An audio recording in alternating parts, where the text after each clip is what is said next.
के लिए containment zones की डेफिनेशन दी गई है।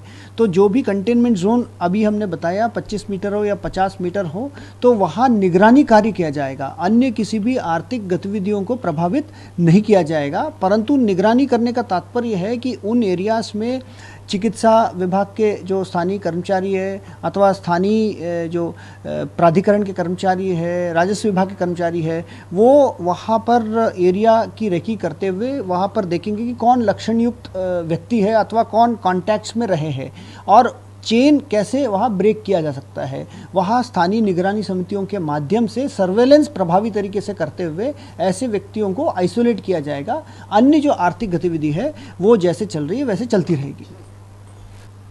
सर क्या नई गाइडलाइन से क्या एहतियात बरतेंगे? जनपद गौतम बुद्ध नगर में भी विगत कुछ दिनों में कोविड-19 के पॉजिटिव व्यक्तियों की संख्या में बढ़ोतरी देखने को मिली है। इसी कड़ी में राज्य सरकार द्वारा निर्गत नए गाइडलाइंस जो कंटेनमेंट जोन्स में निगरानी करने के संबंधित में है, उसको यहाँ लागू किया जाएगा, जिसमें ग्रामीण क्षेत्रों में जहाँ एक केस होगी वहाँ पे 25 मीटर परिधि में और एक से अधिक केस होगी 50 मीटर परिधि में, जो कंटेनमेंट जोन्स सर्वेलेंस क्रियाकलाप के लिए निर्धारित की जाएगी। उसमें जितने भी कॉन्टैक्ट्स होंगे अथवा जितने भी लक्षणयुक्त लोग होंगे, जो खांसी जुकाम अथवा इन्फ्लुएंजा लाइक इलनेस की जो लक्षण जिनमें पाते हैं, तो उनको टेस्टिंग और उसके उपरांत आवश्यकता अनुसार आइसोलेट की जाएगी। इसमें जो नए गाइडलाइंस में एसेंशियली कंटेनमेंट जोन्स को डिफाइन किया जा रहा है सर्वेलेंस निगरानी एक्टिविटी के लिए। बहुमंजिला टावर्स में जहां अगर एक केस किसी एक फ्लोर पे रहेगा तो उस फ्लोर को कंटेनमेंट जोन्स निगरानी के लिए घोषित किया जाएगा। साथ में अगर एक टावर में एक से अधिक मंजिल में अगर है फ्लोर्स में, तो पूरे टावर्स में निगरानी प्रक्रिया चलेगी। इसमें जो अन्य आर्थिक गतिविधियां हैं वो पूर्व की तरह चालू रहेगी, परंतु सर्वेलेंस एक्टिविटी, निगरानी एक्टिविटी विशेष तौर पे इंक्रीज की जाएगी। भरपूर सहयोग मिलेगा और कोविड नियंत्रण में प्रभावी कदम आने वाले दिनों में हम लोग उठा पाएंगे। सर, जो यहाँ पे सबसे बड़ी झुग्गियाँ है 8, 9, 10, सबसे ज़्यादा यहाँ संक्रमण फैलने की है, तो यहाँ किस तरीके से आप लोग जितने भी यहाँ गांव हैं अथवा शहर हैं, वहाँ पे सर्वेलेंस एक्टिविटी के माध्यम से पहचान करना आवश्यक है कि कौन ऐसे लक्षणयुक्त व्यक्ति है अथवा कौन व्यक्ति है जो संक्रमित है। उनको ट्रैक करने के बाद उन व्यक्तियों की टेस्टिंग समय से कराते हुए उसके बाद उनको ट्रीट, इसीलिए ट्रैक टेस्ट ट्रीट जो 3 T's जो स्ट्रेटजी है, वो जो आपने जगह झुग्गी झोपड़ी बताया जो हमारे शहर के बीच में है वो होगी, अथवा हमारे टावर्स में हो अथवा हमारे अन्य देहात क्षेत्र में हो। यही एक स्टैंडर्ड अप्रोच है, पिछले साल भी ये कारीगर रही है।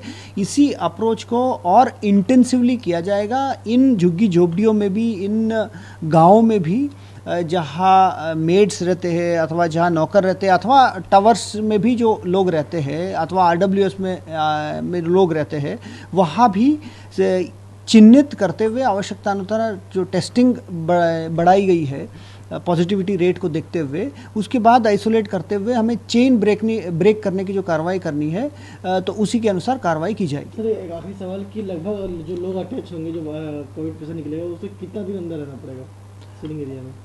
अभी किसी को अंदर रहने की आवश्यकता नहीं है, क्योंकि आप जानते हैं कि माइक्रो कंटेनमेंट जोन्स की स्ट्रैटेजी जितने भी ऑफिसेस है या इंडस्ट्रियल एक्टिविटीज़ है अथवा मार्केट्स है, शॉपिंग मॉल्स है, यहाँ पे जो कोविड प्रोटोकॉल है मास्क पहनने के संबंध में या सोशल डिस्टेंसिंग के बारे में जो निर्देश दिया गया है, उसका ज़रूर पालन करें। यदि ये देखने को मिलता है कि कुछ पब्लिक प्लेसेस में, सार्वजनिक स्थलों में अगर उल्लंघन पाया जाता है, तो आवश्यकता अनुसार जो दंडात्मक कार्रवाई करनी होगी उस पर भी विचार किया जाएगा। और जहां पर इवन रेसिडेंशियल एरियाज में यदि ऐसे पब्लिक प्लेसेस देखने को मिलती है जहां लापरवाही ज़्यादा पाई जा रही है, वहाँ पर भी आवश्यक कदम उठाने के बारे में भी सोचा जा रहा है। चूँकि केसेस बढ़ रही है, हमें सतर्कता बरतनी है। विगत एक साल में जनपद वासियों के सहयोग से कोविड को काफ़ी हद तक नियंत्रण किया गया है। हमें उम्मीद है कि हम इस कोविड के वेव को भी नियंत्रण करने में सफल हो पाएंगे। बेड्स की आवश्यकता अनुसार यहाँ पर व्यवस्था ऑलरेडी कर ली गई है। हमारे पास पर्याप्त संख्या में ऑलरेडी 1000 से अधिक जो कोविड बेड्स है उसको तैयार कर ली गई है। अभी 200 से कम ही हमारे पास कोविड की मरीज आज की तारीख में है। बेड्स की कोई कमी नहीं है। आवश्यकता अनुसार अन्य मेडिकल कॉलेज के बेड्स हो, आईसीयू बेड्स हो, वेंटिलेटर बेड्स हो, प्राइवेट हॉस्पिटल की बेड्स हो, उनको नोटिफाई किया जा रहा है। हमें उम्मीद है कि जो